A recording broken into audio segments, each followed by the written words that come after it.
Halo teman-teman semua, kembali lagi bersama saya Akil. Dan kali ini, saya akan membahas secara singkat mengenai salah satu karya sastra dari penulis terkenal Prancis di abad ke-20 yang bernama Albert Camus.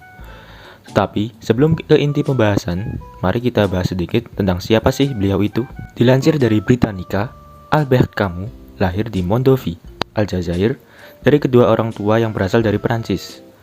Setelah kematian ayahnya pada tahun 1914, ia, adiknya yang bernama Lucien, serta ibunya memutuskan untuk pindah dan tinggal di daerah kelas pekerja di kota Algiers.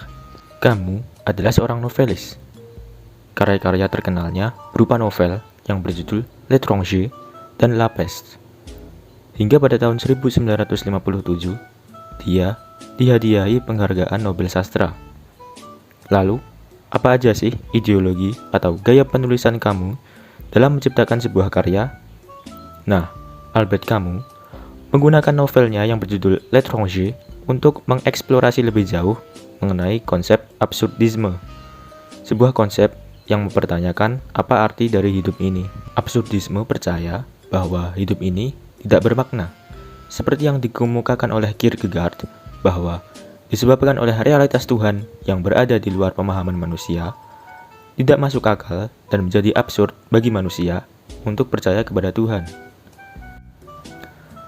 Albert Camus percaya bahwa hidup ini adalah absurd dan tak bermakna. Maka dari itu, manusia berhak untuk memiliki dua pilihan dalam hidupnya, yaitu dengan mengakhirinya atau menjalani hidup dengan mencari makna dari kehidupan ini. Konsep ini juga nantinya berhubungan dengan prinsip eksistensialisme. Eksistensialisme adalah cara untuk memaknai arti sesungguhnya dari hidup seseorang. Eksistensialisme juga meyakini bahwa keberadaan Tuhan itu tidak ada dan manusia dilahirkan tanpa adanya takdir. Oleh karena itu, seseorang bebas memilih apa yang akan menjadi pilihannya dalam menjalani hidup dan memberi hidupnya sebuah makna. Setelah bebas memilih, seseorang memiliki tanggung jawab penuh atas pilihan hidup yang sudah dipilihnya.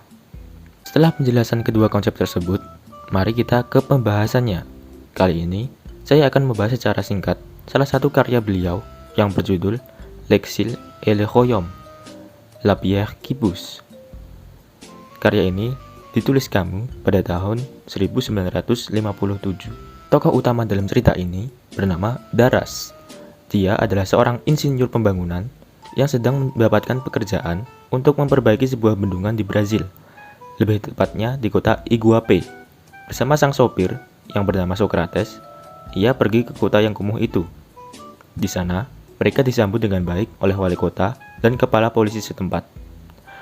Socrates kemudian mengenalkan Daras dengan seorang koki kapal yang pernah menceritakan kepadanya tentang sebuah patung Yesus yang mengambang di sungai. Konon katanya, patung Yesus tersebut merupakan patung keberuntungan, dan jika kita mengambil sebagian batu dari patung tersebut, maka batu tersebut akan tumbuh kembali. Hingga pada suatu hari, koki kapal tersebut hendak tenggelam karena kapal yang ditumpanginya terbalik. Lalu, ia pun berdoa kepada patung tersebut agar menyelamatkannya. Ia bernazar, jika dia selamat, maka ia akan membawa batu di kepalanya saat upacara keagamaan tahunan. Ia pun akhirnya selamat dan sebentar lagi akan melaksanakan janjinya membawa batu di kepalanya selama upacara keagamaan.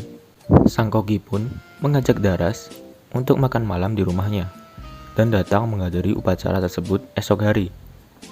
Keesokan harinya, upacara tersebut dilaksanakan. Daras pun ikut hadir bersama wali kota. Pada tahap akhir prosesi, sang koki kapal merasa tidak kuat lagi. Daras pun menghampirinya dan berusaha untuk menolong.